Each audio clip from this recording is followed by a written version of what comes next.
নিয়োগ দুর্নীতি নিয়ে তোলপাড় রাজ্য রাজনীতি। এই দুর্নীতিতে নাম জড়িয়ে যাওয়ায় অনেক নেতামন্ত্রী জেলে বন্দী রয়েছেন। সম্প্রতি আবার নিট এবং নেট পরীক্ষায় দুর্নীতির অভিযোগে তোলপাড় গোটা দেশ। তবুও যেন নিয়োগ দুর্নীতি থেমে নেই। এরকমই দুর্নীতির অভিযোগ পাওয়া গেল এক যুবকের কাছ থেকে। রাজ্যের ফুড সাপ্লাই দফতরের সাব ইন্সপেক্টর পদে চাকরির জন্য তিনি পরীক্ষা দেওয়া তো দূরের কথা, ফর্ম ফিল আপও করেননি, অথচ সফলদের তালিকায় তার নাম রয়েছে। দপ্তরের ওয়েবসাইটে তার নাম জলজল করছে। এরকমই অভিযোগ ওই যুবকের। প্রাথমিক বিদ্যালয়ে কর্মরত এক শিক্ষকের কারসাজিতে এই জালিয়াতি হয়েছে বলে অভিযোগ। বর্তমানে ওই চক্রের সদস্যরা তার কাছে 7 লক্ষ টাকা দাবি করছে। টাকা দিতে রাজি না হওয়ায় তাকে প্রাণে মারার হুমকি দিচ্ছে। তাই তিনি গোটা বিষয় জানিয়ে থানায় লিখিত অভিযোগ করেছেন। মালদা জেলার চাঁচল থানার মালতীপুরের অভিযোগকারী যুবকের নাম গোলাম সরওয়ার আলম সিদ্দিকী। 24 বছরের ওই যুবকের অভিযোগ, 2017 সাল নাগাদ নদিয়া জেলার ভীমপুরের পরিমল কুণ্ডু নামের এক ব্যক্তি চাঁচলের একটি প্রাথমিক বিদ্যালয়ে সহ শিক্ষক হিসেবে যোগদান করেন।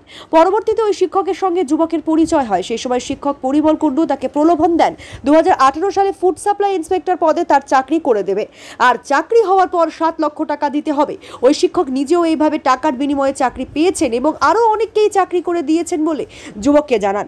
প্রমাণস্বরূপ বেশ কিছু ব্যক্তির জয়নিং লেটারও যুবককে দেখান। সেই সময় অভিযোগকারী তাকে বলেন তিনি তো পরীক্ষাতে বসেননি, সেক্ষেত্রে কিভাবে তিনি চাকরি করবেন। অভিযুক্ত তাকে আশ্বস্ত করেন সেটাও সম্ভব হবে। এরপর কেটে গিয়েছে কয়েকটি বছর। গত 14 জুন পরিমল কুণ্ডু সহযোগী পরিচয় দিয়ে একটি নাম্বার থেকে ফোন আসে অভিযোগকারীর কাছে। জানানো হয়, ফুড সাব ইন্সপেক্টরের 2018 সালের তালিকায় তোমার নাম উঠেছে। এই কথা বলে একটি রোল নাম্বার দেয় যুবককে। অভিযোগকারী চেক করে দেখে হতবাক হয়ে যান, তালিকায় তার নাম রয়েছে। পরবর্তীতে পরিমল কুণ্ডু এবং আরও বেশ কয়েকটি নাম্বার থেকে আধিকারিক পরিচয় দিয়ে বারবার ফোন আসে অভিযোগকারীর কাছে।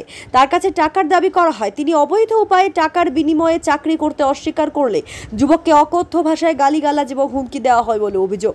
শুক্রবার সমগ্র ঘটনা জানিয়ে চাঁচল থানায় লিখিত অভিযোগ দায়ের করেন। সঠিক এবং পূর্ণাঙ্গ তদন্তের দাবি জানিয়েছেন ওই যুবক। গোলাম সরওয়ার আলম সিদ্দিকী বলেন, আমি এইভাবে চাকরি করতে চাই না। আমি চাই পুলিশ তদন্ত করে এই দুর্নীতির পর্দা ফাঁস করুক। তদন্তের জন্য আমি সমস্ত রকম সহযোগিতা করব। আমি চাঁচল থানায় অভিযোগ জানাতে এসেছিলাম। একজন প্রতারক, মানে একজন স্কুল শিক্ষক প্রাইমারি, এখানে 2017 থেকে 20 পর্যন্ত কর্মরত ছিলেন। উনিও বলেছেন আমি ওই টাকা মারফতে চাকরি পেয়েছি এরকম বলে জানাই। দিয়ে এবার আমাকে এখানে হঠাৎ করে একদিন মেসেজ করে যে একটা চাকরির খবর রয়েছে ফুড এসআইয়ে, 7 দিনের মধ্যে জয়েনিং করিয়ে দেবে, জয়েনিং করার পর টাকা নেবে, এরকম বিভিন্ন ধরনের প্রস্তাব দেয়। দিয়ে এবার রীতিমতো আমি ওকে চ্যালেঞ্জ করি যে এটা তো অসম্ভব হতে পারে না, তাহলে আগে নাম তুলুন তারপর টাকা দেবো। আমি ওকে চ্যালেঞ্জ করে জানার জন্য, এটা দেখার জন্য, এক্সপোজ করার জন্য যে ওনার নাম পরিমল কুণ্ডু। পরিমল কুণ্ডু, বাবার নাম নিমাই কুণ্ডু, বাড়ি হচ্ছে ভীমপুর, নদিয়া ভীমপুর। ও দাবি করেছে ফুড এসআইয়ের চাকরি করিয়ে দেবে, 7 দিনের মধ্যে জয়েনিং লেটার দেবে, টাকা। মাস্টারমশাই দাবি করছে যে 2018 সালের, কিন্তু 18 কি কবে আমি কনফার্ম নই।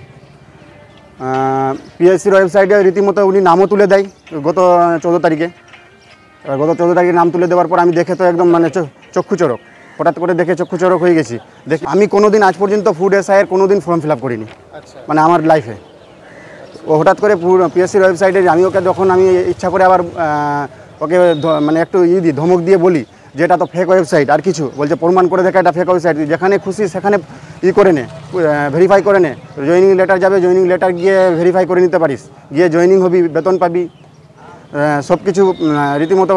আমি ওকে বললো যে আমাকে 50% টাকা এখন পাঠা, তোকে জয়েনিং লেটার পাঠিয়ে দেবো, তারপরে জয়েনিংয়ের প্রতি বাকি টাকা দিবি। আমাকে এইভাবেও উনি করেছেন। আমি 7 লক্ষ টাকার কথা হয়েছে। তো হ্যাঁ, আমি যেহেতু ওকে চ্যালেঞ্জ করেছিলাম, যেহেতু উনার এখানে চাকরিরত ছিলেন, তো উনার সঙ্গে পরিচিত, ও বলে ঠিক আছে তোমার উপর ভরসা করে আমি করে দিচ্ছি। আমি ওকে বললাম নাম তুলুন, আমি 10 মিনিটের মধ্যে টাকা পাঠিয়ে দেবো। আমি যখন টাকা পাঠাইনি, প্রতিনিয়ত আমাকে ফোন করছে, প্রতিদিন। থানায় দ্বারস্থ হলাম, আমাকে হুমকি দিচ্ছে যে টাকা না দিলে আমাকে প্রাণে মারবে, অমুক ধমুক, এটা ওটা করে হুমকি দিচ্ছে। আর আরও দ্বারস্থ হলাম যে এই রকমের একটা পিএসসি ওয়েবসাইটে এত বড় জালিয়াতি কাজ কি করে হয়, সেটার জন্য সুব্যবস্থা যেন নাই, ওরা জানে দেখে কীভাবে এটা কে করছে। অবশ্যই বাড়িয়ে দেবো।